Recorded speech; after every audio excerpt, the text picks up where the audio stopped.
Bonjour et hallo à toutes et à tous. Ici Berlin. La campagne ne fait que commencer, mais déjà, clichés, raccourcis, comparaisons douteuses et dérapages, la France vote bientôt et l'Allemagne, indirectement, fait partie de la campagne électorale. Il est temps de nettoyer les quartiers, il faut ressortir le Karcher. Frankreich, was ist los ? Aujourd'hui, on retourne le miroir, la politique côté français, mais en regardant depuis l'Allemagne. Que disent les Allemands de cette élection présidentielle ? Est-ce qu'elle les intéresse ? Est-ce qu'elle les inquiète ? Quels thèmes ? Quels candidats sont particulièrement scrutés ? Et qu'est-ce que ça nous dit de la nouvelle Allemagne, celle de l'après-Merkel ?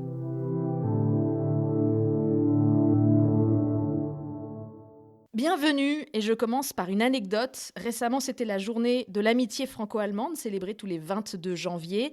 Et un ancien conseiller d'un président français m'a dit une phrase qui m'a beaucoup marquée. La relation franco-allemande ces dernières années, c'est simple, on a déguindé le truc. Et quelques jours plus tard, c'était au tour d'un diplomate allemand qui m'avouait que parmi tous ses homologues européens, c'était avec les Français qu'il s'engueulait le plus. Voilà sans doute l'un des acquis de ces décennies d'amitié. Désormais, entre Français et Allemands, on est capable de laisser de côté le symbolique, la pompe des cérémonies, pour être dans une relation plus franche, sans complaisance. Bref, on se dit des choses. Souvent, ça ne fait pas plaisir, mais ça ne déclenche pas une guerre pour autant. Et c'est dans cet esprit que j'ouvre cet épisode en partant tout de suite à Paris. Bonjour Nadia Pantel. Bonjour. Merci d'avoir du temps pour le podcast. Tu es la correspondante en France du journal Süddeutsche Zeitung. Et pour être moi-même correspondante en Allemagne pour des médias français, je sais comme on peut être très occupé à quelques semaines des élections. Ton journal te demande déjà beaucoup de choses ? J'ai l'impression que les Allemands, ils sont pas encore complètement dans la campagne française. Aussi, en France, honnêtement, la campagne a un peu du mal à vraiment commencer, à vraiment intéresser les gens, les journalistes à part. Et j'ai l'impression que c'est un peu la même chose en Allemagne. Même, je pense que j'avais fait mon 3e article sur Zemmour, des grands articles. Et sur Twitter, c'était encore un peu le truc « Ah mais c'est qui ce Zemmour ?»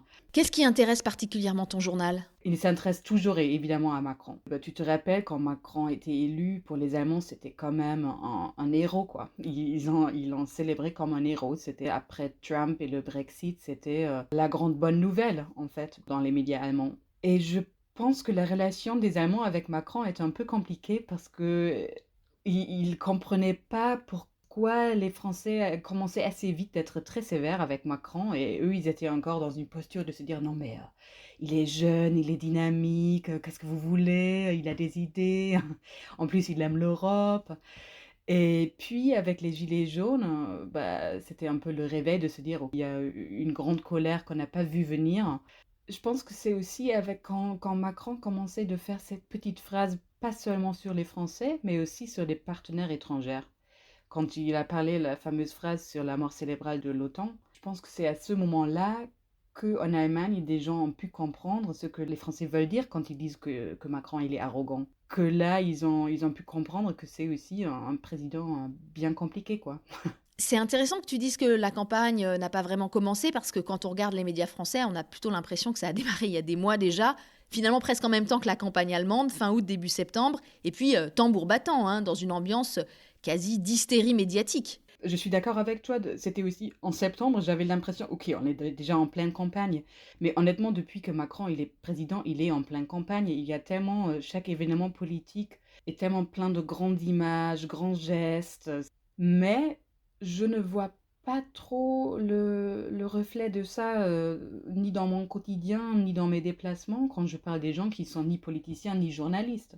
Je n'ai pas trop l'impression que les gens suivent ça, ou qu'ils ont une idée claire de ce qu'ils veulent. Et c'est peut-être pour ça aussi qu'il y a cette hystérie, et qu'on parle que des grands sujets chocs, et que ça prenne un tel espace dans les médias. Ça veut peut-être aussi dire qu'on n'est pas dans une vraie campagne, où on parle des sujets pour lesquels une majorité des Français pourraient s'intéresser. Jusqu'à maintenant, on était plus dans un sport de combat, quoi, quand on regarde comme des jeux dans les arènes romaines, quoi. C'est très amusant, mais c'est pas une politique qui touche vraiment les intéressés. Et ça, quand on regarde ça avec des yeux d'Allemand, est-ce qu'on est atterré par l'état de cette démocratie médiatique française, ou bien est-ce qu'on se dit finalement, c'est les Français, ils sont toujours un petit peu folkloriques et latins, on s'en sortira bien avec eux, on en fera quelque chose ? J'étais déjà choquée avant la campagne. Je me rappelle que j'ai proposé un sujet de regarder Zemmour quand il faisait encore son émission Face à l'info chaque soir sur CNews. Et oui, et je pense que c'est plusieurs choses. C'est l'espace médiatique qui est plus brutal en France qu'en Allemagne, avec les chaînes info en permanence que vous avez en France, qu'on n'a pas de ce degré-là en Allemagne. Et puis, il y a la question pourquoi est-ce que les paroles de Zemmour, pourquoi est-ce que ça se vend à ce degré-là? Je pense que c'est pas seulement parce que ça fait du bruit, mais aussi parce que il y a des gens qui veulent bien entendre ce qu'il dit.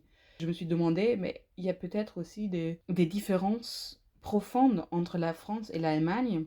Et la différence profonde que j'ai trouvée, c'est les attentats, c'est le terrorisme qui a joué un rôle en France que les Allemands ne peuvent même pas s'imaginer, honnêtement. Est-ce que tu arrives à travailler correctement pour cette campagne très franco-centrée? Est-ce que tu es bien accueillie en tant que journaliste allemande? J'y étais pendant ce meeting de Éric Zemmour où des militants de SOS Racisme ont été attaqués par des fans de Zemmour. J'étais au milieu, tout au milieu devant la scène. Ça va peut-être un peu trop loin, mais j'étais choquée par le fait qu'il y avait aucun contrôle sérieux sécuritaire. Ils n'ont ni vérifié ma carte d'identité, ni mon sac à dos.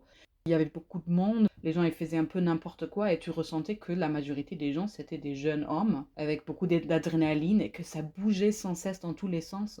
Et j'étais pas surprise qu'à la fin il y avait de la violence, on sentait que ça arrivait. Mais je me suis pas sentie agressée moi-même en tant que journaliste, mais c'est aussi parce que j'ai que un stylo et du papier. Normalement les gens ont pas tendance de m'apercevoir, ils vont voir les caméras, les micros et pas moi. Tu as quand même eu le droit à ta petite phrase en allemand de la part de Hidalgo et t'es passée à la télé française. Nein, ich habe Deutsch gelernt, aber ich habe alles vergessen.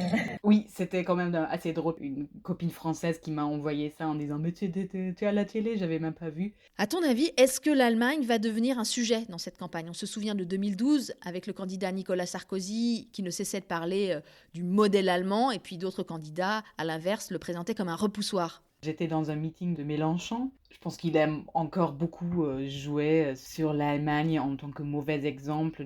Et lui, il était très dans un truc de dire Olaf Scholz, c'est un peu Macron en pire. La pire chose, en tout cas, c'est tout ce qui peut ressembler à une sociodémocratie allemande. Il était dans cette logique-là. Et je pense que Macron, il pourrait très bien jouer sur le fait que les Allemands, là, ils font ce que lui essaie de faire depuis 5 ans, quoi, de faire une coalition feu tricolore. Il fait un peu de libéral, un peu de vert, un peu de sociodémocratie, tout ça, quoi. Qu'est-ce qui a marqué, d'après toi, ce quinquennat de Macron? Vu de l'Allemagne, je pense que c'est le personnage de Macron. Et c'est sûrement les Gilets jaunes, quelque chose qui a beaucoup impressionné le public allemand. Et puis, c'est peut-être à un certain degré aussi la gestion de la crise Covid par les Français, même si j'ai l'impression que les Allemands, ils n'ont pas tellement regardé autour d'eux-mêmes. Tu penses que là, les Allemands s'intéressent moins qu'avant à leurs voisins? Quand moi j'étais enfant, pendant les vacances, je suis toujours allée chez ma grand-mère en France. On regardait ensemble en famille les infos le soir et on se moquait de la France parce qu'il y avait que des nouvelles sur la France. Et ça, c'était notre image de la France qui parle que de la France. Mais là, j'ai l'impression que l'Allemagne va de plus en plus dans ce sens-là. J'ai quand même l'impression que les Allemands sont de plus en plus sûrs d'eux d'une manière qui les enferme un peu sur eux-mêmes. Ce que les Français rapprochent beaucoup de fois aux Allemands de dire bah, ils sont là que pour nous donner des leçons. Je pense qu'il y a quelque chose de vrai là-dedans. Ils ne se rendent même pas compte de ce déséquilibre qui existe. Merci beaucoup, Nadia. Bon courage pour les semaines à venir. Et maintenant, je me tourne vers Eileen Keller, chercheuse à l'Institut franco-allemand de Ludwigsburg, qui produit ce podcast. Bonjour. Bonjour Hélène. Alors, l'une des missions du DFI, c'est d'expliquer l'Allemagne aux Français et la France aux Allemands. Eileen, est-ce que l'Institut reçoit beaucoup de demandes en ce moment ou bien, comme le disait Nadia Pantel, les Allemands n'ont pas encore la tête à ce qui se passe en France? Alors, il est vrai pour les Allemands, on est encore dans une sorte de pré-phase électorale. Donc, c'est forcément l'intérêt pour le président en tant que président est là, notamment avec son rôle au niveau international en matière de politique étrangère. La pandémie intéresse toujours. Donc, il est vrai que la campagne électorale, pour nous, en ce moment, ici à l'Institut, C'est un sujet parmi d'autres, mais forcément c'est un sujet qui va prendre beaucoup plus d'importance encore dans les semaines à venir.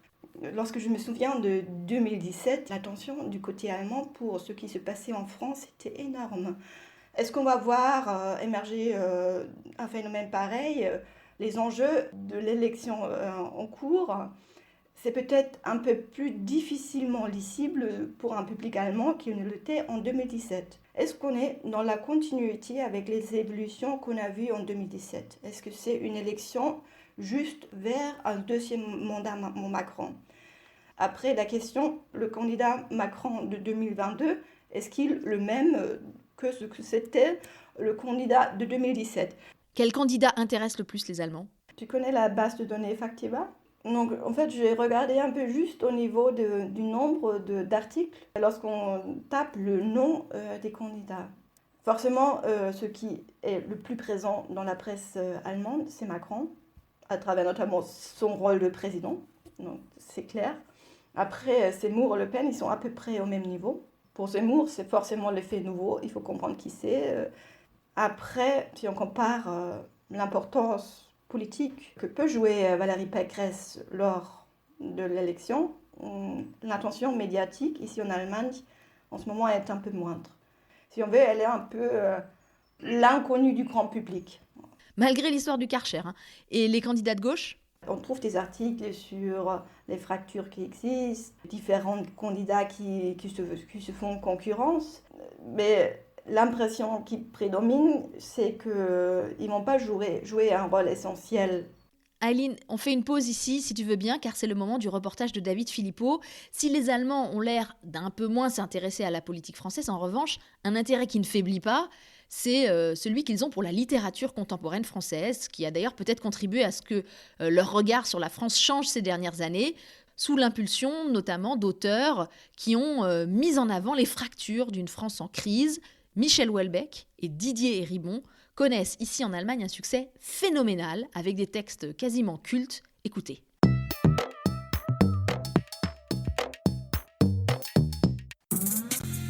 Hallo zusammen zum Lesestoff-Podcast. La sortie du roman Vernichten, anéantir en allemand, a été l'événement de cette rentrée littéraire de janvier. Michel Houellebecq. Pour la radio Deutschlandfunk, c'est Dirk Furich qui en fait la critique. J'ai fait une des premières interviews avec lui en Allemagne. À l'époque, il parlait encore avec moi. Michel Houellebecq aime bien l'Allemagne, dont la presse l'a qualifié de prophète et de grand poète de l'époque. Je suis un grand fan de Houellebecq en général. On se sent un peu flatté en tant qu'Allemand, quand il cite Schopenhauer, etc. Et quand il dit les Allemands, ils sont les plus cool, en fait, dans les clubs échangistes. C'était quelqu'un qui représentait quelque chose plus qu'un écrivain, un artiste, le génie d'un artiste. Et on a peut-être, dès le début, plus vu ce côté un peu excentrique et comique qu'en France. Ces œuvres sont étudiées pour le bac ou à la fac, mais la nouvelle génération reprend les accusations souvent entendues en France, le racisme, la misogynie. Masha Trich est étudiante en master de littérature contemporaine. Dans ma vie pas universitaire, je ne connais personne, je crois, qui a lu Michel Houellebecq. Je crois que c'est aussi parce qu'il est un auteur français et beaucoup de mes amis lisent des livres d'auteurs anglais. Bon, d'après moi, il y a la possibilité de lire Houellebecq avec un peu d'ironie, de distance. Comme dans La carte et le territoire, c'est très intelligent en fait comment ce livre est fait. La plupart de ses œuvres ont été mises en scène en Allemagne, tout comme l'énorme succès de Didier Eribon, Retour à Reims. In meiner Kindheit ist meine gesamte Familie kommunistisch gewesen. Décryptage de Marie Jacquier, professeure de littérature française à l'Université libre de Berlin. C'est vraiment un travail sur la reproduction des élites et des classes en France qui a mené les Allemands ou l'Allemagne à réfléchir sur leur propre société.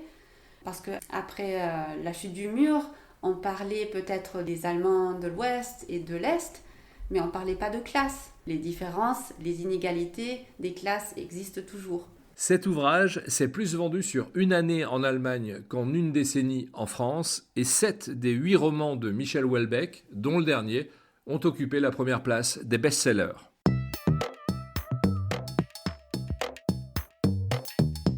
Je reviens vers toi, Aileen. Est-ce que l'image de la France a changé ces dernières années en Allemagne ?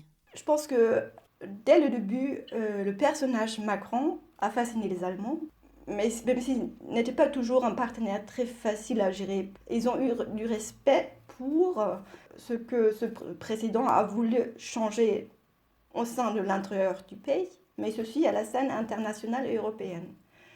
Le domaine où le changement de perception était peut-être le plus clair ou le plus visible, c'est tout ce qui concerne l'économie française. Là, en fait, les signaux de dire on va réformer, simplifier le dialogue social, c'est des messages qui ont été reçus. Il y a des sondages concernant les entreprises allemandes avec une implantation en France.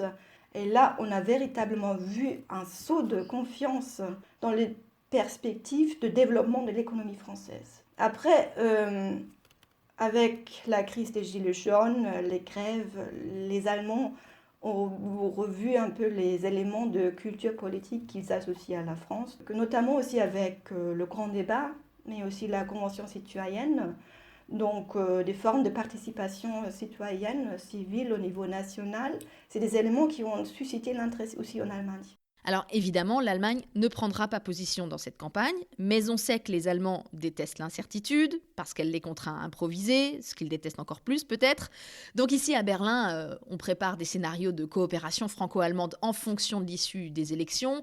En gros, Macron, Jadot, Taubira, Hidalgo, Pécresse sont traités ensemble. On se dit que la France resterait sur un socle de valeurs européennes partagé avec l'Allemagne et on pourrait continuer à travailler ensemble. En revanche, ce ne serait pas la même histoire en cas de victoire de l'extrême droite. En tout cas, je ne ferai pas le pèlerinage à Berlin pour me soumettre et lécher la babouche des Allemands, ça non. Aileen, est-ce que tu sens une inquiétude côté allemand ? Certainement, il y a des incertitudes. Donc on sait qu'il peut y avoir un décalage entre les sondages et les résultats finaux. Un souvenir clair après les élections de 2017, c'est quand même lors du duel Macron-Le Pen, il y avait des décideurs politiques qui ont réalisé à quel degré ils n'étaient pas préparés pour faire face à cette situation. Donc même si c'est peut-être pas le scénario le plus probable, il y a cette reconnaissance d'un besoin d'un minimum de préparation pour envisager l'après, même si je pense la majorité est convaincue qu'il y aura un président modéré avec lequel on peut coopérer, que ce soit un peu plus facile avec l'un ou l'une que l'autre. C'est normal, mais il y a les bases connues. Il y a des cas où ça a marché au niveau communal, entre un maire conservateur allemand et un maire communiste français. Ils ont trouvé une base. Dans d'autres occasions, notamment avec les maires ici de l'extrême droite, il y a eu pratiquement plus de liens au niveau politique. Le jumelage s'est arrêté tout court, mais c'était souvent pour la société civile, les associations, les clubs franco-allemands, le moment pour dire nous on est là, nous on va renforcer les liens au niveau de la population. On peut continuer la coopération, même si c'est compliqué au niveau politique. Est-ce que tu t'attends aussi à une mobilisation de la population de la société civile allemande ici, il y a 5 ans, entre les 2 tours des élections françaises, il y avait eu des rassemblements pro-européens dans les grandes villes. Cette vague qu'on a vu émerger après le Brexit, dans cette envergure, elle n'est pas là. L'Allemagne, aussi en ce qui concerne la mobilisation des jeunes, c'est beaucoup plus en ce moment dans une logique climatique. Et on ne peut pas répéter ça tous les 5 ans, ça suit sa propre logique. On est post-pandémie, on est beaucoup plus dans une logique d'épanouissement individuel aussi.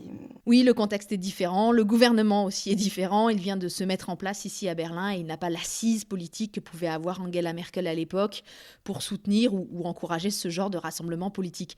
Merci beaucoup, Aileen Keller du DFI, pour toutes ces analyses. Merci, au revoir. Merci à vous qui écoutez, merci à Aloïs Kerek pour la musique, à David Philippot pour le reportage. Pas de merci pour les voix françaises cette fois-ci, vous l'avez entendu, nous n'avions que des intervenants allemands, toutes et tous parfaitement francophones, ça mérite d'être souligné et salué, chapeau bas. Le podcast avec un K revient dans 2 semaines, Ukraine, Russie, OTAN, États-Unis, on parlera géopolitique, l'Allemagne entre l'Est et l'Ouest. Je m'appelle Hélène Kohl avec un K et je vous dis à bientôt. Bis bald.